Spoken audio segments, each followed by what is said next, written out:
अब हैरान करने वाली बात यहाँ पर ये थी कि उनकी मिलिट्री ये समझ नहीं पा रही थी कि ये अटैक्स किस एयरक्राफ्ट से हो रहे हैं।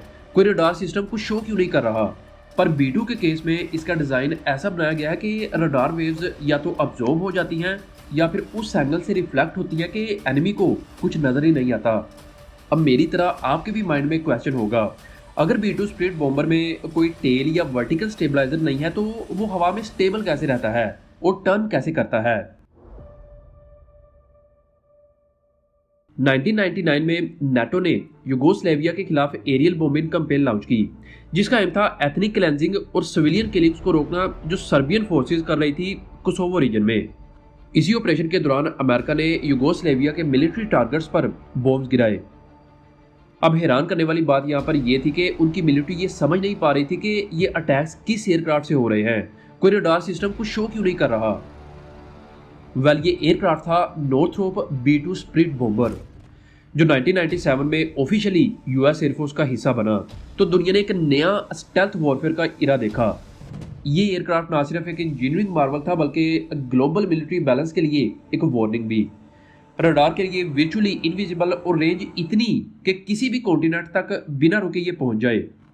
B2 स्प्लिट एक ऐसा बॉम्बर है जो मॉडर्न वॉरफेयर की डेफिनेशन ही बदल देता है। इस प्लेन का असल एम सिर्फ बॉम्ब्स गिराना नहीं बल्कि एनिमी के रडार सिस्टम्स, डिफेंस नेटवर्क्स और कमांड सेंटर्स को बिना ट्रेस हुए न्यूट्रलाइज करना है। अच्छा, इसके डेवलपमेंट पर अमेरिका ने पूरे $2 बिलियन पर यूनिट से ज्यादा खर्च किए। आइए देखते हैं कि B2 का डिजाइन इतना यूनिक क्यों है, किस तरह स्टेल्थ टेक्नोलॉजी इसे दुनिया के most advanced air defence system से भी बचा लेती है। देखिए, इसका डिजाइन दुनिया के किसी भी और एयरक्राफ्ट से बिल्कुल डिफरेंट है। जो चीज़ सबसे पहले अट्रैक्ट करती है वो इसका फ्लाइंग विंग डिज़ाइन है।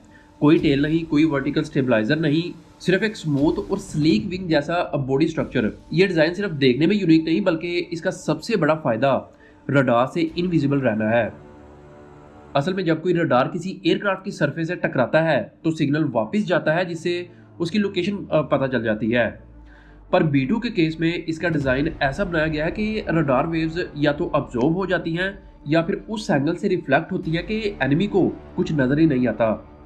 इसका लो ऑब्जर्वेबल स्टेल्थ प्रोफाइल उसे रडार, इंफ्रारेड, सोनार और इलेक्ट्रोमैग्नेटिक ट्रैकिंग से ऑलमोस्ट इनविजिबल बना देता है।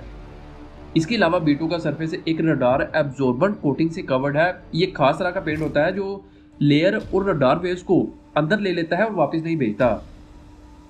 अच्छा, इस पेंट को मेंटेन करने के लिए एयरक्राफ्ट को स्पेशली कूल्ड हैंगर्स में रखा जाता है। हर मिशन के बाद इस कोटिंग की चेकिंग होती है। ये प्रोसेस अब कॉस्टली तो जरूर है लेकिन इससे B2 का स्टेल्थ इंटैक्ट रहता है।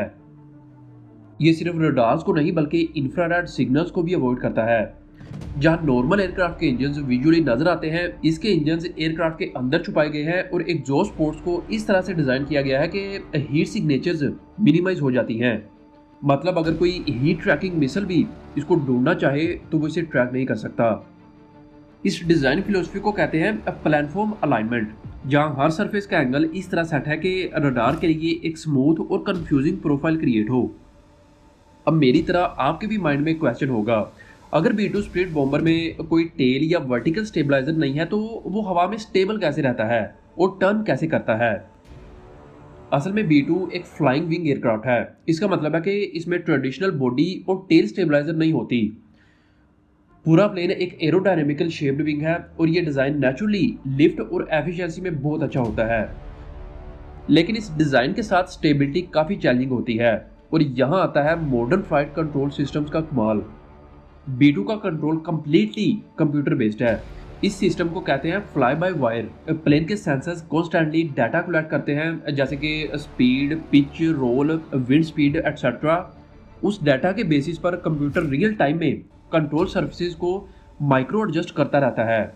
अगर कोई इम्बैलेंस हो तो कंप्यूटर उसे फौरन खुद ब खुद करेक्ट कर देता है। ह्यूमन पायलट्स को पता भी नहीं चलता। इसके अलावा B2 में एलिवोन्स यूज़ किए जाते हैं, जो एलिवेटर और एलरोन का कंबाइंड वर्जन है।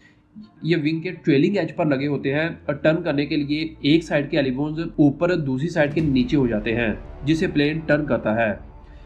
ये सिस्टम इतना एडवांस्ड है कि बिना स्टेबलाइजर के भी एयरक्राफ्ट परफेक्टली बैलेंस्ड और स्मूथ रहता है। B2 स्पीड का डिज़ाइन इंजीनियरिंग का एक ऐसा मास्टर क्लास है जहां स्पीड और फायर पावर को नहीं बल्कि इनविजिबिलिटी और पेनिट्रेशन कैपेबिलिटी को टारगेट किया गया है। ऐसे नहीं इसे गोस्ट बॉम्बर कहते। जब ये मिशन पर होता है तो एनिमी को पता तक नहीं चलता कि ये खतरनाक वेपन आसमान में उनके ऊपर से गुजर गया।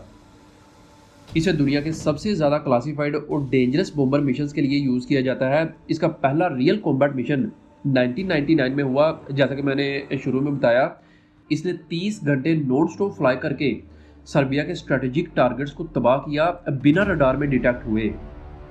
उसके बाद अफगानिस्तान और इराक के वॉर्स में भी इसका इस्तेमाल हुआ। 2001 में ऑपरेशन एंडोरिंग फ्रीडम के दौरान B2 ने मिशोरी से टेक ऑफ किया, अफगानिस्तान में बॉम्ब्स गिराए और फिर हवा में रिफ्यूल होता हुआ वापस बेस कैंप गया। पूरा मिशन 44 आवर्स का था, बिना किसी बेस पर उतरे। ये उस लेवल का मिशन था जहां कोई नॉर्मल एयरक्राफ्ट नहीं कर सकता था। ये एयरक्राफ्ट कब, कहां और कैसे यूज होगा, ये इंफॉर्मेशन सिर्फ लिमिटेड टॉप मिलिट्री लीडरशिप्स को ही पता होती है। यही नहीं, ये एक बार फ्यूल भरकर लगभग 11,000 किलोमीटर का फासला तय कर सकता है। मतलब अमेरिका से उड़कर एशिया या मिडिल ईस्ट तक आ सकता है बिना बीच में रुके। और अगर हवा में रिफ्यूलिंग मिल जाए तो ये 30 से 35 घंटे से भी ज़्यादा हवा में रहकर मिशन कंप्लीट कर सकता है। ये हर तरह का बॉम्ब्स कैरी करता है, कन्वेंशनल बॉम्ब्स से लेकर न्यूक्लियर वॉरहेड्स तक। इसके अंदर स्पेशली डिज़ाइंड बॉम्ब्स भी हैं जिसमें 18,000 केजीज तक का पेलोड ले जाया जा सकता है। और ये बॉम्ब्स इतने एक्यूरेसी के साथ गिराए जाते हैं कि छोटी सी बंकर या मूविंग टारगेट भी मिस नहीं होती। आप इमेजिन करके देखें कि किस लेवल पर टेक्नोलॉजी और दिमाग का यूज़ किया गया होगा। इसकी ये कैपेबिलिटी उसे एक स्ट्रैटेजिक गेम चेंजर बनाती है जो अमेरिका को हर बैटलफील्ड में एक साइकोलॉजिकल और टेक्निकल एज देता है।